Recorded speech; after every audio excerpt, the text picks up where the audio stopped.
Mohamed Ben Diop. Monsieur le Président Mohamed Ben Diop, vous êtes à Kaolack. Pouvez-vous revenir sur les raisons de votre déplacement dans la cité religieuse? Alors, je vous remercie pour cette opportunité. Ma visite aujourd'hui avec la délégation du parti rentre dans le cadre des relations cordiales que nous avons avec le Khalif, et que, comme nous le faisons depuis 3 ans maintenant, chaque année, au démarrage du bourd, nous venons en forte délégation lui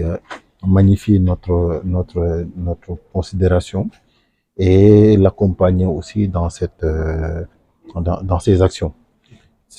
de grâce, et prions ensemble avec lui pour le devenir du Sénégal. Donc c'est ce que nous sommes venus réitérer cette année encore une fois avec une très forte délégation, comme je viens de le mentionner. Et c'est toujours un plaisir de le rencontrer, d'échanger avec lui. Nous connaissons sa dimension internationale et c'est toujours un plaisir de discuter avec lui. Et comme vous avez pu le constater, il nous a même fait l'honneur d'avoir quelques échanges avec une partie de la diaspora par le biais de notre personne. Donc c'est vraiment un marque d'ouverture d'esprit, encore une fois, que nous saluons chez lui, et nous prions Allah subhanahu wa ta'ala qui lui accorde encore une très longue vie. Vous avez sollicité des prières pour votre candidature. Est-ce à dire que vous êtes déterminé à solliciter? Alors, j'ai plutôt sollicité des prières d'abord pour le Sénégal, parce que à travers ma personne, c'est le Sénégal qui m'importe. Aujourd'hui, prier pour moi, c'est prier pour le Sénégal, parce que tout ce que je suis en train de faire, je le fais pour le Sénégal et pour les Sénégalais. Donc, et partout où je vais, je porte la parole du Sénégal, je porte le message du Sénégal, y compris lorsque je rencontre ces personnalités religieuses à qui nous devons beaucoup de respect, et avec lesquelles nous devons pouvoir améliorer la collaboration dans l'optique d'un apaisement ou disons, de la paix durable au niveau du Sénégal. Donc c'est ce que je suis venu dans un premier temps solliciter, et sachant que pour pouvoir arriver à un résultat beaucoup plus optimal, bien évidemment, il faudra que j'accède à la station présidentielle, et pour cela, nous sommes en train de faire le travail qu'il faut, et nous gardons confiance parce que les Sénégalais veulent nous voir à ces élections-là, et veulent aussi porter notre candidature et nous mettre à la présidence de ce pays, Inch'Allah. Il a lancé un message aux politiques. Tout à fait. Qu'est-ce que cela fait d'entendre un message pareil? Qu'est-ce que cela vous inspire? Alors, ce que cela m'inspire, c'est comme je viens de le dire, ça veut dire que nous devons faire notre propre introspection, savoir que ce pays, c'est pas parce que nous sommes des politiciens et qu'il y a un monde qui se trouve derrière nous que nous devons nous permettre de tout faire. Nous devons prendre en considération les aspirations du peuple, et ce que le peuple demande, ce n'est rien d'autre que de pouvoir se retrouver dans son propre pays. Donc le Sénégal aux Sénégalais ne doit plus être un slogan, ça doit être une réalité. Nous devons traduire cela en actes concrets et permettre aux Sénégalais vraiment de pouvoir s'épanouir dans leur propre pays. Parce que eux, c'est leur souhait. Toutes les sollicitations qu'ils obtiennent vont dans ce sens, et nous devons les aider, parce que nous nous sommes engagés, comme eux, ils se sont engagés sur le plan religieux, nous nous sommes engagés sur le plan politique à faire de ce pays un endroit où il fait bon de vivre. J'ai envie de savoir, Monsieur le Président, est-ce que PASPAS sera aux élections avec une coalition, ou sinon, je veux dire, sur quelle stratégie? Alors, la stratégie, c'est y aller avec les Sénégalais, encore une fois. PASPAS est au-delà des clivages partisans. Nous, ce qui nous intéresse, c'est le Sénégal, comme je l'ai dit encore une fois, et que nous allons, Inch'Allah, participer à ces élections avec les Sénégalais qui se retrouveront dans le projet de société que nous présentons aux Sénégalais, parce que l'idée, c'est vraiment de partir d'un développement endogène du pays. Ce que je veux, et c'est l'appel que je lance aux Sénégalais de la diaspora, c'est que c'est à nous de construire ce pays. Donc nous allons y aller il y a déjà la grande coalition Passe-Passe qui est déjà mise en place. Et chaque jour, pour ne pas dire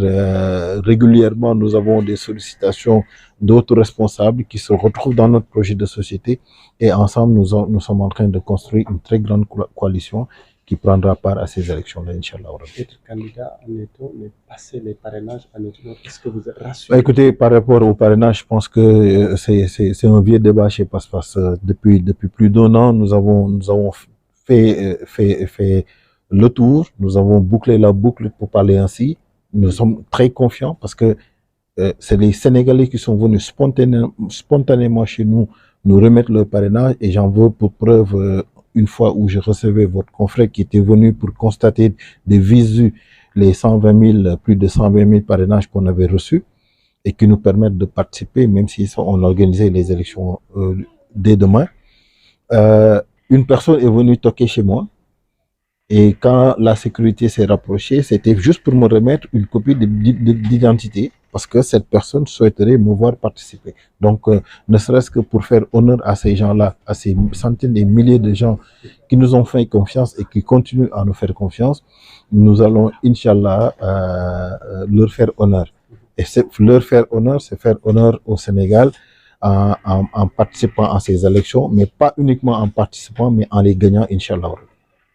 Sur ce point, en français, vous revenez sur les séries d'interdictions. Alors, les séries d'interdictions, c'est des choses que nous déplorons, c'est des actes que nous déplorons. Nous avons vu ce qui s'est passé à Kédougou et c'est l'occasion de présenter mes condoléances encore une fois à toute la population kédougoise et éventuellement du Sénégal. Mais il ne faudrait pas oublier que c'est un droit constitutionnel, le fait de pouvoir manifester et que tout un chacun a le droit de manifester lorsqu'il sent ou bien lorsqu'il a l'impression qu'il est bafoué dans ses droits qui lui incombent. Et que à ce niveau-là, le gouvernement, l'administration doit être en mesure de pouvoir encadrer ces événements. Si cette série d'interdictions part du fait que c'est parce qu'ils n'ont pas les effectifs nécessaires. Nous savons que le pays sort d'une période de crise assez trouble qui fait que éventuellement ils peuvent manquer d'effectifs. Mais ce manque d'effectifs soulève une autre problématique par rapport au recrutement qui devrait se faire à ce niveau-là et éventuellement à la formation. Un pays qui n'est pas capable de pouvoir encadrer une manifestation fût-elle d'une dizaine de personnes, pour ne pas minimiser ces organisateurs, mais c'est juste dans un souci d'illustration. Je pense qu'à ce niveau-là, nous devons nous remettre en cause et essayer de voir ou bien céder le pouvoir aux gens qui peuvent le faire. Donc, et c'est là où nous allons venir, Inch'Allah Rabbi, et nous espérons pouvoir donner ce souffle nouveau, cet espoir qu'attendent les Sénégalais, vraiment pour que tout le monde puisse se retrouver dans son pays. Je souhaite un bon gamou à tous les Sénégalais. C'est à tous les musulmans. Je leur souhaite un très bon gamou, une bonne période de bourde, que toutes nos prières soient exaucées et que la grâce de mon homonyme, le prophète sallallahu alayhi wa sallam, soit exaucée dans tout ce que nous faisons. Que la paix demeure au Sénégal.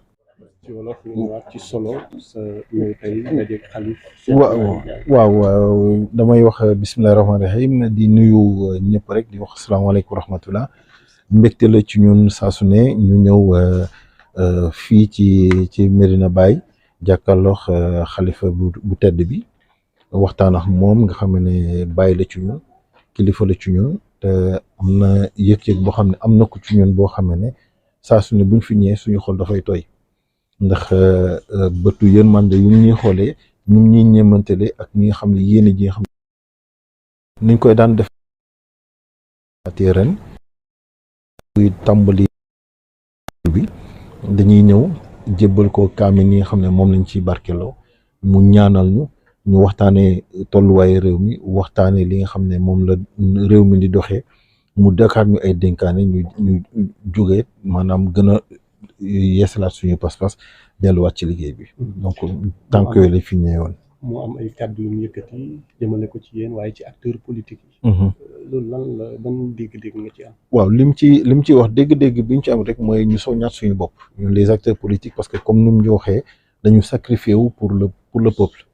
dañu fa sacrifié wu pour Sénégal donc loolu su amee dañu war a mën a xam ne doole bu ñu mënti am wala kattan bu ñu ak lu ñu war a mënti am ci askan bi la jógee ci askan bi lañ ko war a delloowaat gis nga ne insisté nañ ci yërmande bi nga xam ne war nañ ko mën a am ci réew mi te xam ne ñi nar a wutu Macky Sall te ñun ñii lañ ci séntu incha allahu rabbi war nañu mën a jiital yenn yërmande boobu ci askan wi kon ci loolu la ñuy dox ndax saa su ne biñ ciy nekkee ba léegi baat bi nga xam ne moom la ñuy faral di wax ne yàlla nañ suñu borom rafaatale baatu za nafsin bila dararin mooy maanaam njëriñ lu àndul ak lor ci askan wi te buñ ko yelloowul tamit maanaam ñu barkeeloo ko donc dafay nekk loo xam ne ci tànk yooyu la ñuy dox ndax njiit du beddi njiit dafay nekk koo xam ne day mën a boot mbooloom njaboot gi yëpp ndax loolu la ñuy séntu ci ñun te incha allahu rabbi nañ ko daan feddalee suñu diggante moom saa su ne ba léegi ci loolu la ñuy dox moo tax kenn duñu dégg ci xuloo xeste saagante ak yu ni mel ndax dox ñu ci loolu. pas-pas day dem présidentiel moom kese wala day wut ñeneen ñi mu àndal ci. incha allahu rabbi ci kàttanu suñu borom bu dul ndogal gu jugee ci moom dinañu dem ci élection yi demin goo xam ne dinañu ñu ngi ci ànd ak waa Sénégal. ànd giñ ci ànd ak waa Sénégal nag taxawal nañu la grande coalition Pass-Pass am na ci ay kilifa yu bëri yoo xam ne ñu ngi ci réew mi yore seen ay parti wala mouvement yoo xam ne jox nañ ñu bopp ñëw nañu waxtaan ak ñun ànd ak ñun ci liggéey bi mu nekk loo xam ne lu ñuy rafetlu ndax lépp rek ci askan bi lay delluwaat kon ñu ngi ci waa Sénégal nañu xam ne nañ ñu xaar ndax ñu ngi dox jëm ci loolu nekkuñu di làmbaatu ca fa ñu jëm xam nañu ko. te encore une fois ni ma la ko waxee lu dul ndogal gu jóge suñu borom mënuñoo tere ñu bokk ci élection yi incha allah rabbi. ndogal boobu ndax mënul nekk parrainage. parrainage loolu wax nañ ko bu yàgg ñun bu dee pas-pas moom ba nit ñi di nekkee xëy na ci leneen ñun ca lañ nekkoon ci wàllu parrainage ba lañ ca dajale woon yàlla dogal na tey bu ñëwoon suba la ñun mën nañoo bokk tey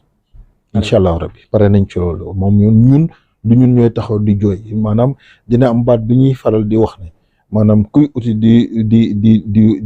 doxee ni ku am kuy joxe jéggi la ñun nag ca jamono joojee la ñu laaj ba nga xam ne tey ji ñu doon joxe fa la ñu dénkee ba nga xam ne tey ba fi ñu toll nii fi may wax ak yow nii am na ñoo xam ne dab nañ ñu sax dolli ñu ci ay parrainage li nga xam ne yoom lañ yore tey ji Cheikh Amala mi toog sama wet am na lu mu ci yore ñi fi nekk waa Kaolack yi tamit am na loo xam ne yore nañ ko fi ñoom soxna Fama Sankray ak Ndeye Koumba Camara bi nga xam ne ñoom moo leen jiite am na yoo xam ne yore nañ fi ak yeneen kilifa yoo xam ne ñu ngi ci biir réew mi te am yéene yegg ci ñoom ndax lañ xam ne dencal nañu ko ndax yéene ji nga xam ne am nañ ko ngir ñu mën a bokk ci parrainage yi donc ñun bokkuñu ci ñi nga xam ne dañuy toog di jooy loole ñu ngi koy sant yàlla bu baax a baax. sànq ci nasaraan joxe nga lim sax ne nga téeméer. waaw loolu maanaam décembre la woon. loolu wees nañ ko décembre la woon donc daanaka léegi mun mat at ba ñu amee loolu te boobu mooy appel bi njëkkoon def c'est 121 800 exactement te ci diggante bi lu bëri yokku na ci mu nekk loo xam ne tey jii say naataango bañ fa ñëwee maanaam ngir ñu mën a constater loolu yàlla dogal ki ñëwoon doon laaj loolu ndax dafa ne loolu xëy na daf ko dégg mënul nekk te bañ koy def journaliste yi ngi fa yoon di ko filmer fa muy waxee am na ku ñëw fëgg sama kër ba ñu ubbee mun leen ana président ñu ne mu ngi ci biir mun leen am lii ay copie carte d'identité dañ koy jox ngir bëgg mu bokk ñu ne ko ñëwal yegg si nga joxal ko sa bopp mun leen soxloolu mu may xam jox leen ko rek ñun ñoo ko jox nga xam ne kon te loolu ay marque de sympathie yoo xam ne ba léegi ñu ngi kon ne di ko dund ba ñuy ñëw léegi nii ay nit dab nañ ñu jox parrainage yoo xam ne dañ ko jël jox ko le coordinateur international Cheikh Amadou Chimère Diaw ne ko lii joxal ñu ko président ne ko ñoo ko jox ci mbooloo bi ku ci ñëw rek maanaam tey daanaka doo toog bés boo xamee ne doo amuñu lu ñuy jot ci wàllu parrainage te loolu maa ngi leen ci jaajëfal ñoom ñëpp ci liggéey bi nga xam ne ñu ngi koy def te di wane ne nañu gën a yokk suñu ay jéego maanaam dañ koy def ngir gën a mën a am lu ñu nattee suñu bopp moonte defuñu ko ngir seet ba xam danañu mën a bokkal wala déet. président am na lu ma fàtte woon nga baal ma. waaw. dañu constaté ne manifestation moom buñ ci bëgg a def rek dañ koy aaye. waaw en tant que acteur politique lan mooy sa xalaat. waaw loolu moom duma ko rafetlu ndax du tax du ma ko rafetlu mooy dafa nekk loo xam ne droit constitutionnel la am man lu ma yoon may dama koy dinaa topp maanaam loolee kuñ ko xañ ku nekk nag dinaa taxaw xamal ne lii ñu la xañ yoon warula ko xañ wante tamit ku ci teggi yoon moo xam nga bokk ci nguur wala nga bokk feneen ci opposition dinaa taxaw wax la ko ndax ñun ci dëgg rek moo ñu ñor kon ñaawlu nañu manifestation yi nga xam ne fan yi yëpp am na ci ay sénégalais yoo xam ne taxaw nañu di ko bëgg a def ñu leen koy aaye li tax ñu koy ñaawlu parce que droit constitutionnel la tey nit ki bu bëggee ñaxtu moo xam lu mu bëgg a ñaxtu donte yow boo jàppee ne li mu war a ñaxtu amul benn fondement te moom jàpp nañ ci loolu man je préfère nit ki di ñaxtu ko ñu génn di xeex wala di tëj léegi nag ñoom day des ñu am encadrement bi nga xam ne moom mooy tax ñu mën a aar kaaraange ndax tamit ñoom it loolu ci seen responsabilité bu fekkee ne looloo tax mënuñu ko nangu dama leen koy nangul ndax dëkk bi xëy na am na ci ay tensions yu mu jógoon yoo xam ne ñu mobiliser les forces de défense et de sécurité ba xëy na bu fekkee ne manque d'effectif la loolu tamit war na mën a andiwaat beneen jàngat ñu xam ne kon am na liggéey boo xam ne war nañ ko mën a def ci wàllu boobu ngir réew mu toll ni Sénégal bu ñu nee mënuñu fi encadrer manifestation donc problème am na dëgg. Bonne chance. Merci beaucoup jërëjëf.